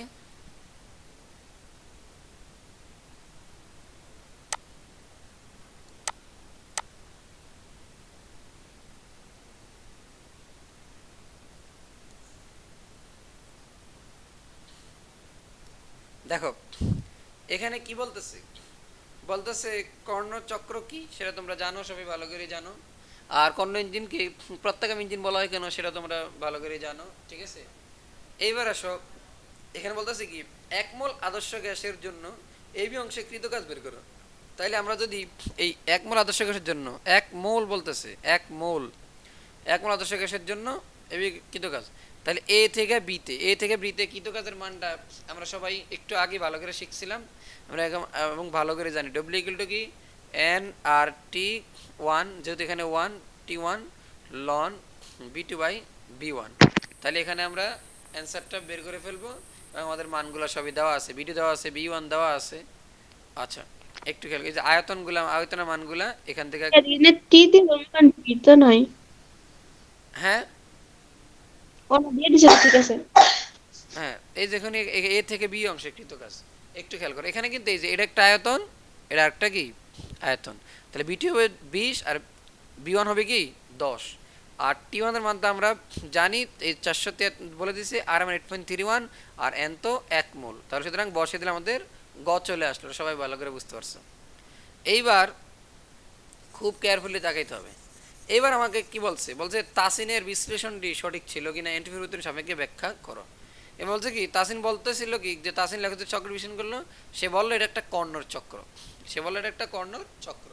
তাইলে আমরা যদি বলি এটা যদি কর্ণর চক্র হয়, তার মানে জানি তাদের এন্ট্রির পরিবর্তনটা কি হবে, সমান হবে, মানে এটা পত্তাগামী ইঞ্জিন হবে আর কি, তাই এটা কর্ণর চক্র শূন্য বলতে হইব। পারি।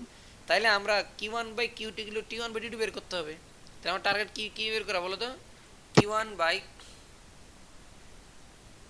টি1 ইকুয়াল টু কিউ2 বাই টি2, এটা প্রমাণ করে দেওয়া। এটা যদি প্রমাণ করে দিতে পারি মানে, বা দুই দফা এন্ট্রপির মান এন্ট্রপির পরিবর্তনের সাপেক্ষে বিশ্লেষণ করতে বলছে, তাহলে আমি বলতে পারি যে কিউ1 বাই টি1 প্রথম দফা এন্ট্রপি, দ্বিতীয় দফা এন্ট্রপি, এদের বিয়োগফলটা শূন্য কিনা এটার প্রমাণ করতে হবে। এবার আমি যদি লক্ষ্য করে থাকি, লক্ষ্য করে থাকলে আমি কি কি দেখতে পাইতেছি, যে এখানে দেখতে পাইতেছি যে এখানে আমাদের টি1 আছে, টি2 আছে, খেয়াল করো আমার টি1 আছে, টি2 আছে।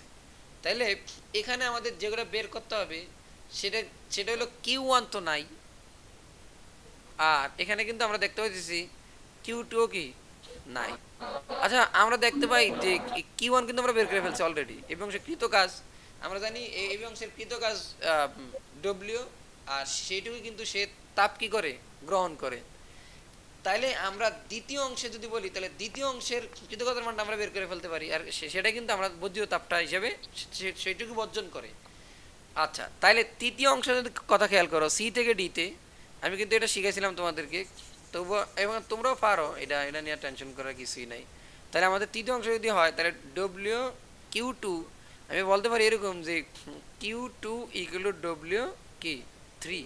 তো ডব্লিউ 3 মানে এই যে সি থেকে ডি অংশে কৃত কাজ এর মানটা আমরা জানি যে এন আর টি2 লন, তাহলে এই যে এই 4/3 তাই না, তাহলে b4/b3, তাহলে এন এর মানটা আমরা বের করতে পারি কত মোল গ্যাস, এটা 1 মোল গ্যাস। আর আর এর মান 8.314 ইন্টু টি2 এর মানটা হলো 350 ইন্টু লন, বি4 এর মানটা হলো 15 আর বি3 এর মানটা কত 30। মাইনাস আছে না হ্যাঁ ট্রে? এইটার আমি যদি বলি এখানে এখানে আমাদের মানটা এমনি মাইনাস চলে আসবে, ঠিক আছে, এখানে মাইনাস এখানে সূত্রতে দেওয়া লাগে না, কথা বুঝে গেছে। মানটা এখানে কৃতকাজের মানটা মাইনাস চলে আসবে, কিন্তু আমরা ধরবো কিন্তু কি প্লাসের সাপেক্ষে, বুঝে গেছে। খেয়াল করবা এইখানে কৃতকাজের বেলায় মাইনাস দেওয়া লাগে না, এটা ভালো করে খেয়াল করে, এটা মুখস্থ করে ফেলো। তাহলে ভাই তাহলে আমরা মাইনাস ব্যবহার করব। শোনো, এইখানে আমরা যদি মাইনাস ব্যবহার করি তাহলে মানটা আসবে ধনাত্মক, আর যদি মাইনাস ব্যবহার না করি তাহলে এক্সাক্ট মান এক্সাক্ট কাজটা চলে আসবে। আমার কথা বুঝা গেছে। আমি বলি মাইনাস কখন ইউজ করা হয়, বা মাইনাস কি কি দ্বারা কি মাইনাস বোঝায়, খেয়াল করবা মাইনাস দিয়ে বুঝাই এটা হলো রুদ্ধতাপীয় সংকোচন, এখানে হয় সমষ্ণ সংকোচন। আমাদের মানটা মাইনাস অবশ্যই এবং অবশ্যই আসে, আমরা যদি এখানে মাইনাস দেই তাহলে সুতরাং টোটাল কাজের মান চলে আসে। কাজের মান কখনো ঋণাত্মক হয় না, কিন্তু আসলে মানটা ঋণাত্মক, বাট আসল আসল কাজটা কিন্তু ধনাত্মক। এইটুকু কাজ করছে কিন্তু সংকোচনের দিকে করছে, এটা দিয়ে বোঝায়। তুমি এখানে মাইনাস দেওয়ার কোনো দরকার নেই, ঠিক আছে, মানটা এমনি মাইনাস চলে আসবে। তাহলে এখানে মানটা যদি আমি দেখাই, এন্ট্রপির বেলায় কিন্তু মাইনাসটা ইউজ বুঝি নাই, যদি মাইনাসের মান আসে তাছাড়া তাহলে অন্য কোথায় ব্যবহার করলে এটা এখানে মাইনাসে ঋণাত্মক প্লাস হয়ে ধরে যায়। নিতে হবে না। আমি বলতেছি, আমি পুরো কথাটা বলি।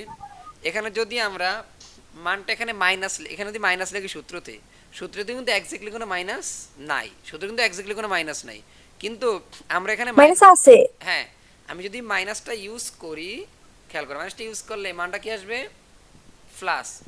অবশ্যই অবশ্যই এখানের মানটা সবসময় মাইনাস আসবে, কাজের মানটা।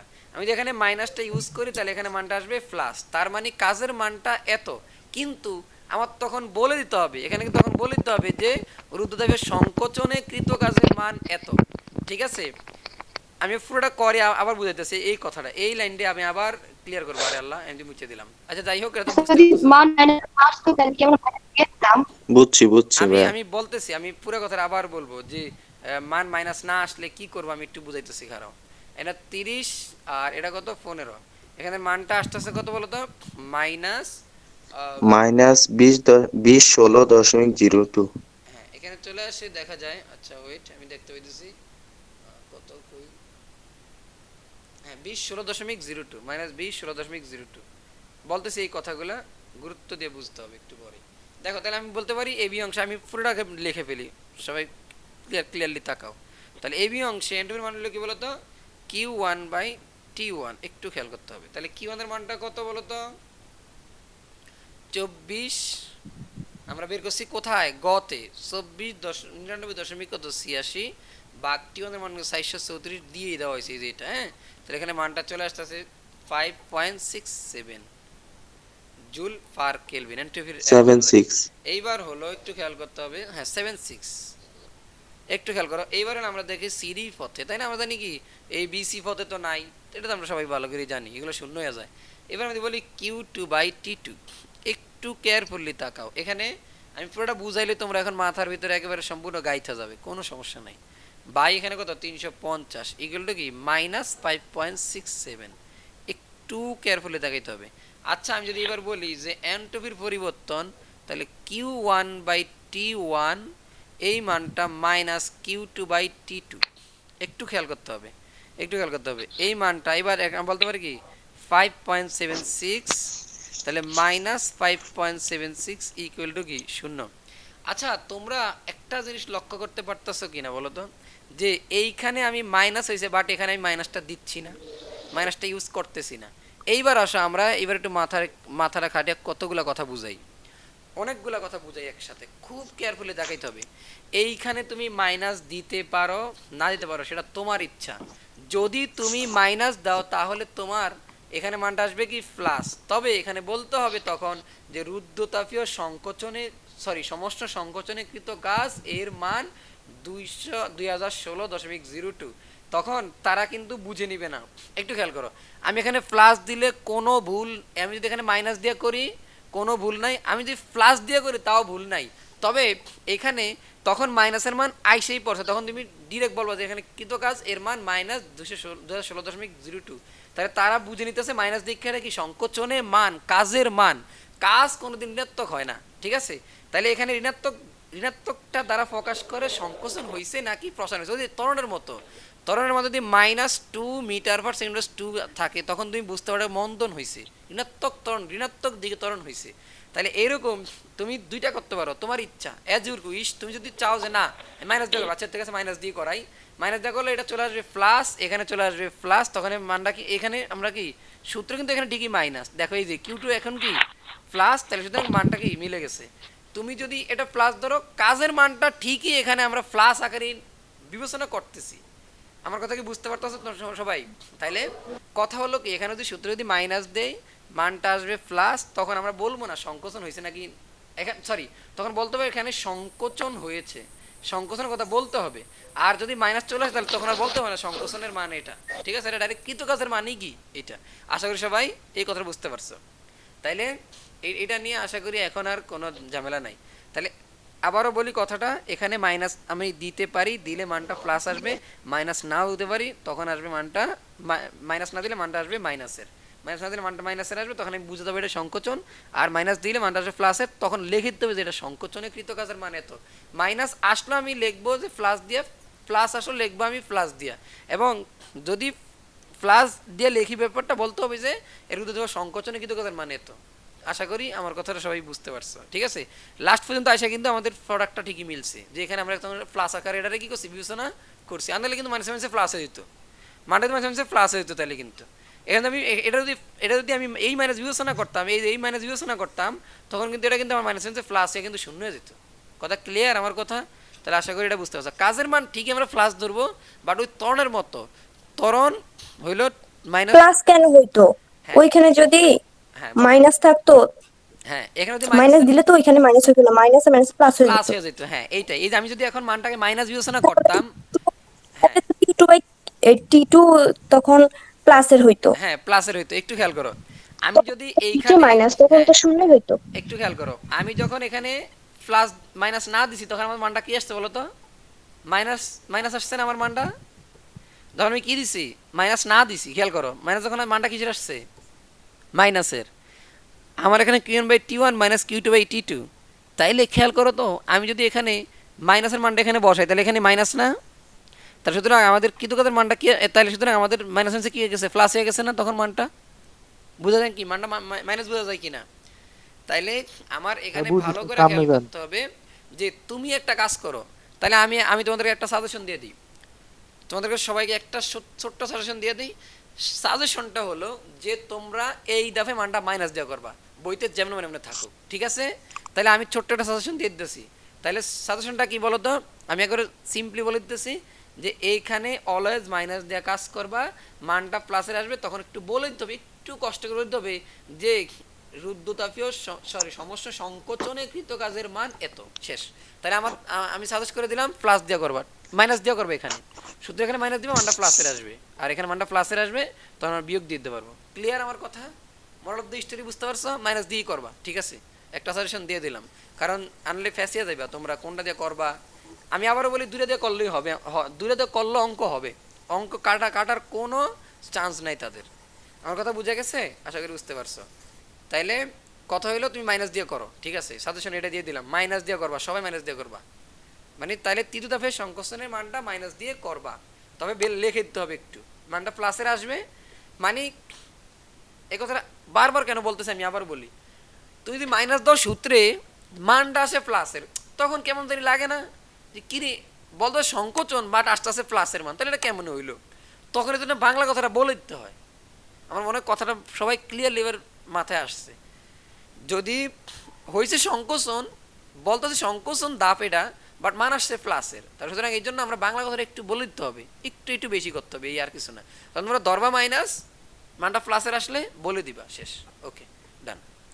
আসো আমরা তাহলে এই ধাপে চলে আসি, এই অঙ্কটা চলে আসি, দেখো। আচ্ছা তাইলে এটাও কিন্তু একেবারে সহজ অঙ্ক, মানে এভারেজ অঙ্ক আর কি এটা বলা হয়, এটা সবাই পারবা, ঠিক আছে? বলো তো, তোমরা বলো, আমি বের করি। গ নাম্বারটা কি হবে? এটা equal two 1 minus T2/T1 into কি 100%। তাহলে T2 এর মান কত? 650। 1200 T1 এর মান কত? 1200 ইন্টু কত? 100%। বসাই দিলাম, মান চলে আসলো, শেষ। প্রত্যেক অ্যান্টিপির পরিবর্তন তুলনার বিশ্লেষণ করো, এটা তো একেবারে পানির মতো সহজ। আচ্ছা এখানে একটা জিনিস নাই, কি নাই? কি নাই? Q2 নাই। তাহলে Q2 কেমন ধরে বের করা লাগে? ওই যে Q1/T1 Q1/T1 equal to Q2/T2. হ্যাঁ Q2/T2 তে বের করে আমরা কি করতে পারি? ঠাস করে একটা Q2 মান বের করে ফেলতে পারি। Q2 মান বের করে ফেলতে পারলে ওইখানে এইভাবে অঙ্কটা করে ফেলতে পারি, শেষ। বুঝা গেছে? তাহলে শুধু আমরা জানি A থেকে B দফা এন্ট্রি হলো কি Q1/T1, আর B থেকে C দফে 0, C থেকে D দফে Q2/T2, আর এই দফে কি শেষ, কাহিনী খতম। বুঝা গেছে কথাটা? আজকে সবাই এই অঙ্কটাও পারবা। আচ্ছা তাহলে আশা করি এইটুকু ক্লিয়ার হয়েছে সবাই। এইটুকুর মধ্যে কোনো সমস্যা আছে কারো? আর আমরা জানি এইখানের ভিতরে আর শুধুমাত্র আমি অঙ্কটা করাই না, কারণ আমি দেখাইছিলাম আজকে তোমাদের দুই ক্লাসে দেখাইছিলাম যে ওই যে অন্তঃ শক্তির পরিবর্তনের মানের হিসাব করো, বা ডি ইকুয়াল টু কি ডি কিউ ইকুয়াল টু কি d U plus d W, এটা প্রমাণ করো এটা হয় কি না, ঠিক আছে? তো একটু d W equal to P d V, ঠিক আছে? এগুলো একটু খেয়াল করতে হবে, বি2 মাইনাস বি1।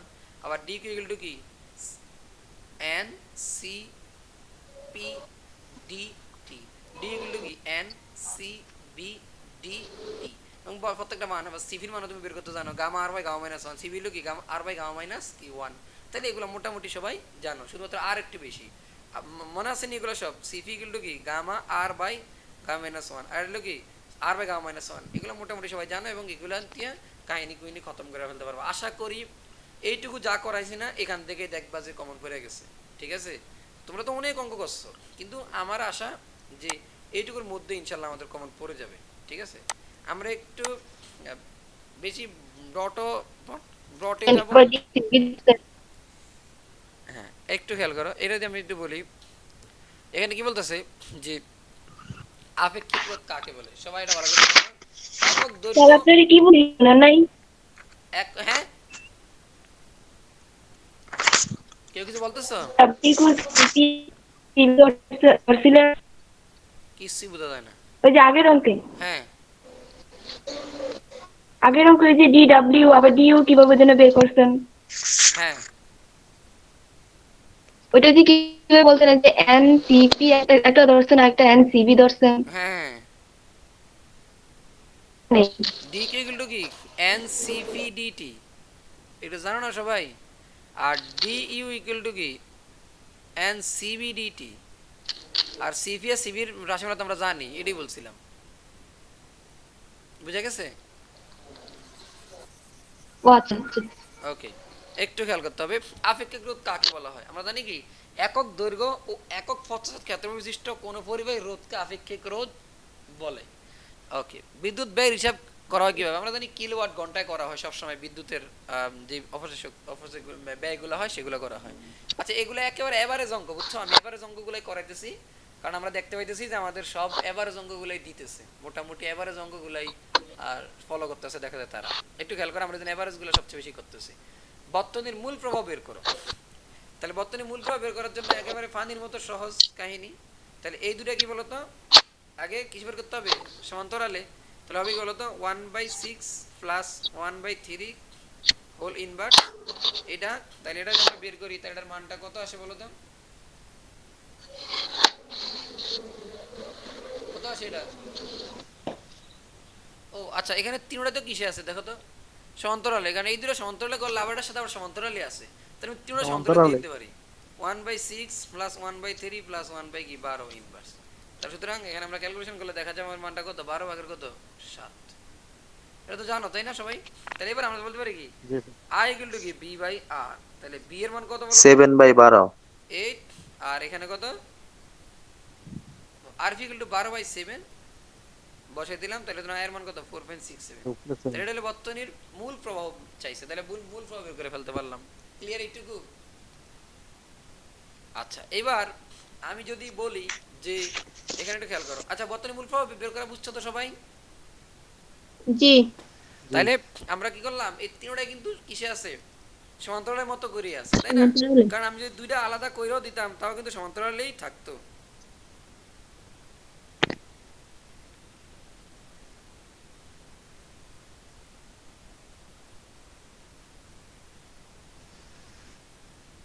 ওকে, একটু খেয়াল করো, মনোযোগ সহকারে লেখো। ওকে, মূল প্রভাব বের হয়ে গেল। আচ্ছা, এখন আমাকে গণবর বলছি। আচ্ছা, আমরা প্রত্যেকটা ইয়েতে আসতে পারবো, মনোযোগ সহকারে লক্ষ্য করি। বলতেছে কি, চিত্র উল্লেখিত রোধগুলো শ্রেণী সমবায়ে সাজিয়ে চিত্র অঙ্কন করো এবং মূল প্রভাবের পরিবর্তন কি হবে। ইন্নালিল্লাহ, এত সহজ অঙ্ক। তাইলে ঢাকা বোর্ডের প্রশ্ন দেখা যায় এটা, ওনারা রাজশাহী বোর্ড। দেখো, তাইলে এগুলো যদি প্রত্যেকটা শ্রেণীতে সাজাই, তাহলে শ্রেণীতে সাজাইলে আমরা জানি কি হয়ে যাবে, সবগুলো যোগ হয়ে যাবে। তাহলে 12 যোগ 6 যোগ 3 হয়ে যাবে। তাহলে তড়িৎ প্রবাহের মান I equal to V by R। তখন দেখবা তোমরা বাড়বো না কমবো। ঠিক আছে? এত সহজ অঙ্ক আইতো না পরীক্ষায়, আসতো। না স্যার শ্রেণীতে তো তড়িৎ প্রবাহ পরিবর্তন হয় হ্যাঁ, বলতেছে এই যে অবশ্যই পরিবর্তন হবে, তাই না? তাহলে এটা এটা আর কিন্তু কিছু দুইটা না তো ভিন্ন বলি, হইবই। এটা না বলি, এটা বললো শরম করবো তুমি করতে। কারণ এটা এইটি যদি না পারো তাহলে ফাঁসি গাছ কোথাও মরে যেতে হবে। আনে তো আগে মুখ লাগিয়ে দিয়েছেন পরীক্ষা দিতে হইতো না। না, পরীক্ষা তাই আইবো বোকাম না জানে এমন মুখ কোনো কথা না, এগুলোই আসতে পারে। ঠিক আছে? মানে এগুলি আইব স্যার। স্যার সহজগুলো আসবে। এই জন্য তো সহজ, তাড়াতাড়ি এই জন্য সহজগুলো করে দিছি, দেখো না? একটু খেয়াল করো, শান্ট কাকে বলে আমরা সবাই কিন্তু ভালো করে জানি, অনেক গুরুত্বপূর্ণ একটা পড়া। ঠিক আছে? অধিক পরিমাণ প্রবাহ গিয়ে যাতে এটা গ্যালভানোমিটার নষ্ট না করতে পারে তার জন্য গ্যালভানোমিটারের সাথে অল্প পরিমাণে রোধ যুক্ত করা হয় সমান্তরালে, এর নামই শান্ট। ঠিক আছে? আবারও বলি, অধিক পরিমাণ তড়িৎ প্রবাহ যদি যায় তাহলে একটা বর্তনী কিন্তু নষ্ট হয়ে যেতে পারে, একটা গ্যালভানোমিটার কি দিতে পারে, নষ্ট হয়ে যেতে পারে। এই জন্য আমরা জানি যে কারণে যাতে নষ্ট না হয় এই জন্য গ্যালভানোমিটারের সাথে সমান্তরালে কিছু রোধ যুক্ত করা হয়, অল্প মাত্রায় রোধ যুক্ত করা হয়। এই রোধকে বলা হয় কি, শান্ট। তড়িৎ প্রবাহের বর্তনীর তাপের উদ্ভব হয়, একটু আগে পড়াইছিলাম এটা। বর্তনীর তুল্য রোধ, আগো দেখছেন কি প্রশ্ন, ঢাকা বোর্ড 15 হয়েছে। এই দুটা কিসে শ্রেণীতে, শ্রেণীটা কি এটা, এই দুটা সমান্তরাল, এটা হলো কিসে শ্রেণীতে। তাহলে 3 inverse plus 6 inverse whole inverse plus 10। তাহলে সুতরাং এখানে আমরা যদি ক্যালকুলেশন করি তাহলে সাইজে বর্তমানে তুল্য 3টা করে, ইন্নালিল্লাহ, এত সহজ। তাহলে 12 ওহম, এটা আমাদের কি অ্যানসার, গ শেষ। এবার বড় কি বলছে, আর্থ এইটা একটু সুন্দর দিছে, এই প্রশ্নটা একটু পছন্দ হয়েছে আমার, ঠিক আছে, একটু খেয়াল করো। বলতেছে এই প্রশ্নটা খুব কেয়ারফুলি সবাই তাকাইতে হবে, খুব খুব এবং খুব কেয়ারফুলি তাকাও, ঠিক আছে।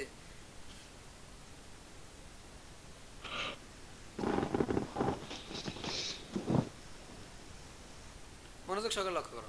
বলতেছে R3 এর সাথে কত রোধ কেউ যুক্ত করলে এর ভিতর দিয়ে R1 এর সমান প্রভাব পাওয়া যাবে, ভালো করে খেয়াল করতে হবে।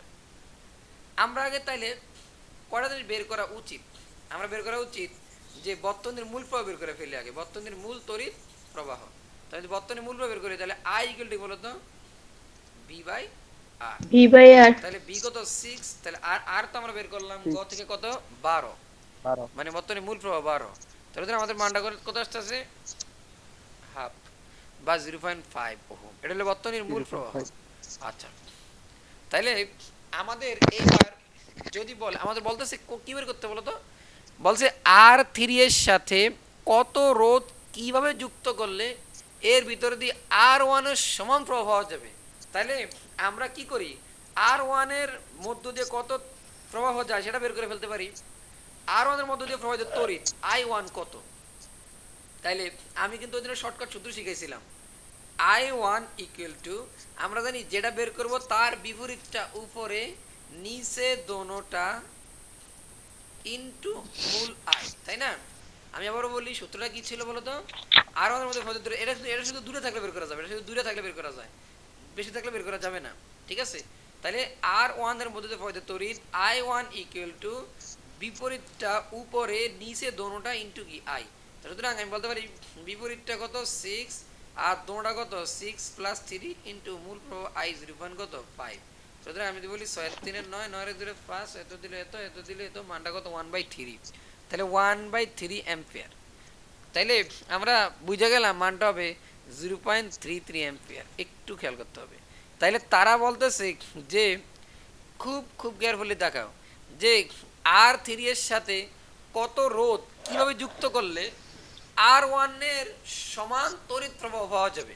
কি বলতেছে, R1 এর সমান প্রবাহ পাওয়া যাবে, R1 এর সমান প্রবাহ পাওয়া যাবে। আচ্ছা, তাহলে R1 এর সমান, R1 এর প্রবাহটা কত পাওয়া গেছে দেখা যায় 0.33, আর আমাদের প্রবাহের মান কত পাওয়া গেছে বলো তো 0.33। তাইলে সুতরাং আমি বলতে পারি 0.33 যে একটু খেয়াল করতে হবে যে এই R3 এর সাথে, হ্যাঁ আচ্ছা, এটার সাথে আমি যদি R1 এর মধ্যে প্রবাহের তড়িতের মান বলি, এখানে কিন্তু মানটা কি হবে, বেশি হবে এটার থেকে, স্বাভাবিক কথা। ডাইরেক্ট এই তড়িৎটাই কিন্তু এখানে এসে প্রবাহিত হবে, যাবে, মূল তড়িৎ প্রবাহটা এখানে যাবে। একটু খেয়াল করি, মানে 0.5 দিয়ে কিন্তু এর মধ্যে দিয়ে যাবে, তাই না। এটা তো আমরা জানি, কারণ তড়িৎগুলা এখানে এগুলা বিভক্ত হয় না, তাই না। তড়িৎগুলা ভোল্ট আমরা জানি তো আই শ্রেণীর বেলা কেন বিভক্ত হয় না, কারণ এই যে আইডা এখান থেকে ডুইকা এই সমান্তরাল বেলা বিভক্ত হবে। আমরা জানি আই কারেন্টটা বিভক্ত হয় কার বেলায়, সমান্তরালের বেলায়, কিন্তু কারেন্টটা এই সমান্তরাল বিভক্ত হয়ে আবার এখানে ঢুকলে সেই 0.5 অ্যাম্পিয়ার এখান দিয়ে যাবে। তার সুতরাং দেখো এখান দিয়ে সেই 0.5 যাবে, বাট আমাদের এখানে বলতে 0.33 R3 তো কিভাবে হবে, 0.5 অ্যাম্পিয়ার পাইছি। হ্যাঁ R3 মান 0.5 অ্যাম্পিয়ারই, কারণ এই যে R3 0.5 যাবে এদিক দিয়ে, কারণ 0.5 এদিক দিয়ে ভাগ হইয়া এই দুইয়ের মধ্যে ভাগ হইয়া এই দিক দিয়ে আর 0.5 যাবে, তাহলে বলতে 0.33 হবে। তাহলে 0.33 এর বদলে বসামু। হ্যাঁ, তাহলে 0.33 হইতে হলে কি করতে হবে, তাহলে আমি বলতে পারি কিনা যে ধরি যে এখানে আর মানের রোধ সমান্তরালে যুক্ত করতে হবে, যেহেতু এর মান কমাইতে আর মান কমাইতে হবে, তাহলে সুতরাং দেখো এখানে ধরলাম সমান্তরালে যুক্ত করতে হবে, একটু খেয়াল করতে হবে এবার। তাহলে মানটা আমাদের তুল্যটা কত হইতে হবে 0.33, তাহলে 0.33 হইতে হবে ইকুয়াল টু, দেখো আমরা বের করব কাটটা এর সাথে কত রোধ যুক্ত করলে, তাহলে তার বিপরীতটা উপরে বাই দুইটা নিচে ইনটু কি আই, মোট আইটা কত ছিল 0.5। তাহলে R3 মানটা আমরা জানি, তাহলে R3 মানটা আমরা এখানে বসিয়ে দেব। তাহলে এখানে আমরা R3 মানটা বসিয়ে দিই, তাহলে ক্যালকুলেশন করে আমরা কি বের করতে পারি বলো তো, আর মান বের করা পসিবল, 100% পসিবল। তাইলে স্যার আবার একটু বুঝান। আমি আবারও বলি কথাটা, এখানে বলতেছে যে R3 এর সাথে কত রোধ কেউ যুক্ত করলে এর মধ্যে R1 এর সমান প্রবাহ পাওয়া যাবে।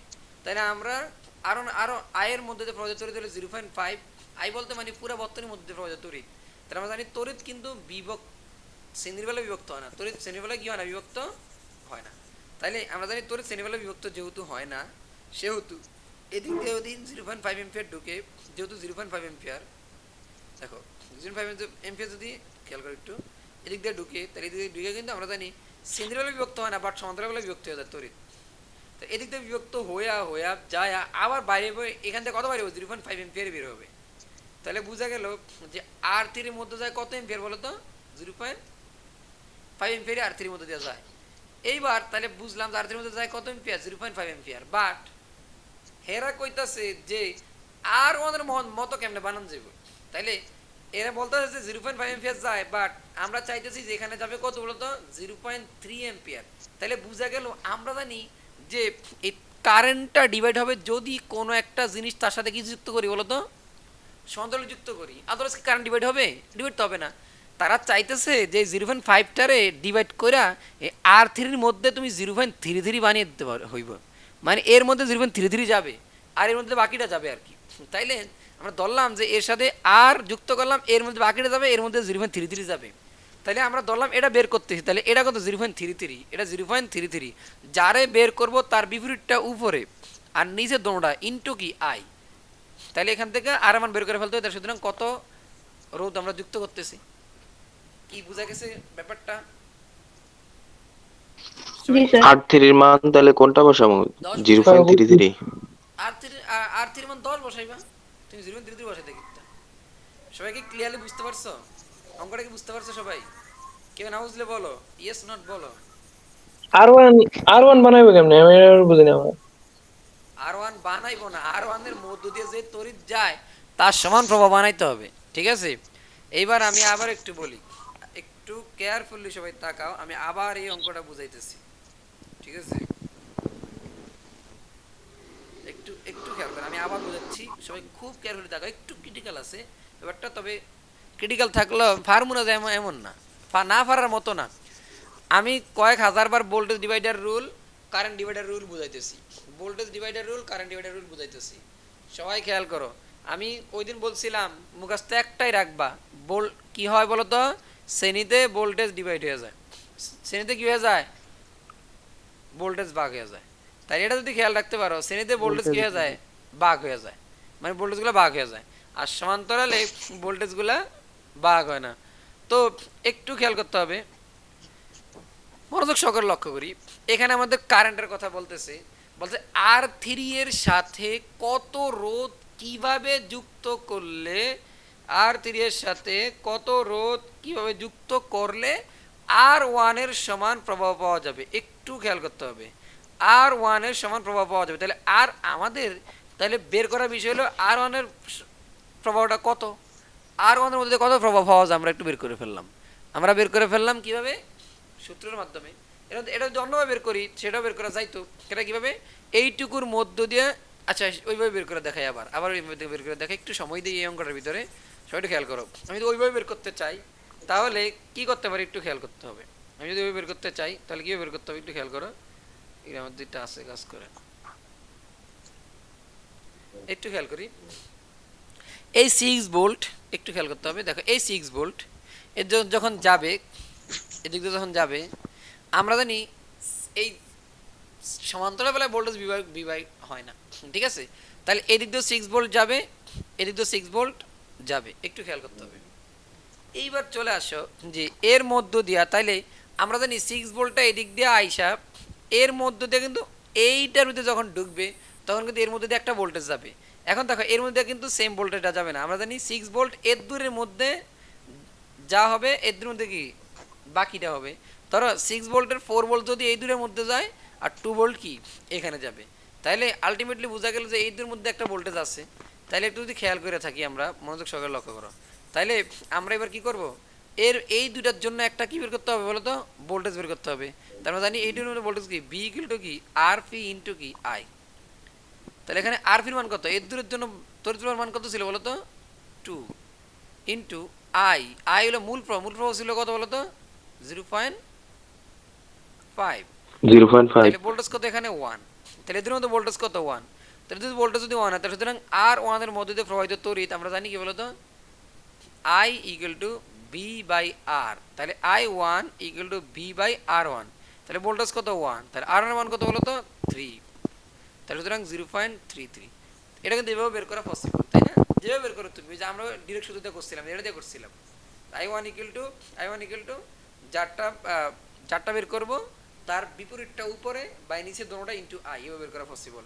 আর এভাবে বের করাও কি পসিবল, আই এর মান বের করা। এবার আসো, তাইলে এবার বলতেছে R3 এর সাথে কত রোধ কেউ যুক্ত করলে R1 এর সমান প্রবাহ তুমি পাইবা, মানে R3 এর সাথে কত রোধ কেউ যুক্ত করলে R1 এর মধ্যে দিয়ে যায় কত দূর বলো তো 0.33 বের করলাম আমরা।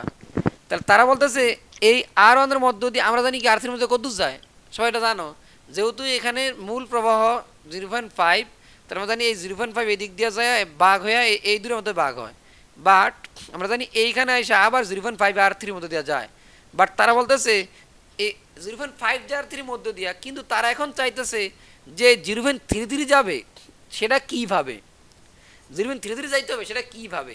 আমরা জানি যে তাহলে 0.5টা যেহেতু R3 এর মধ্যে দেওয়া যায়, তাহলে ভোল্টেজটা ভাগ করে দিতে হবে, সরি তড়িৎটা ভাগ করতে হবে। তার মধ্যে আমি যদি আরেকটা এর সাথে একটা কিছু সমান্তরাল যুক্ত করি, তাইলেই তো এই 0.5টা আর এর মধ্যে তো শুধু যাবে না, বিভক্ত হয়ে এর মধ্যেও কিছুটা কি ঢুকে যাবে, তাইলে কিভাবে এর মধ্যে দিয়ে 0.33 যাবে সেটা আমাদের প্রশ্ন। তাইলে এর মধ্যে 0.33 গেলে বাকিটা এর মধ্যে দিয়ে যাবে, একটু খেয়াল করো। তাই আমরা ধরে নিলাম যে R3 এর মধ্যে দিয়ে মানটা হবে 0.33, তাহলে আর মধ্যে আর I1, তাহলে বোঝা গেছে যে আমি বলতে পারি এবার যে এর মানটা হবে 0.33, একটু খেয়াল করতে হবে এবার এর মানটা হয়ে যাবে 0.33। কখন হবে, তাহলে আমরা বের করতেছি এর মান, তাহলে যার মান বের করবো তার বিপরীতটা উপরে নিচে দোনোটা ইনটু কি মূল I, তাহলে মূল I কত 0.5, তাহলে এখান থেকে আর মান বের করা পসিবল, R3 মান বসিয়ে দিলে তাহলে আর মান বের করে ফেললাম। তাহলে সুতরাং এই মান সমান্তরালে যুক্ত করতে হবে। আশা করি বুঝতে পারছো।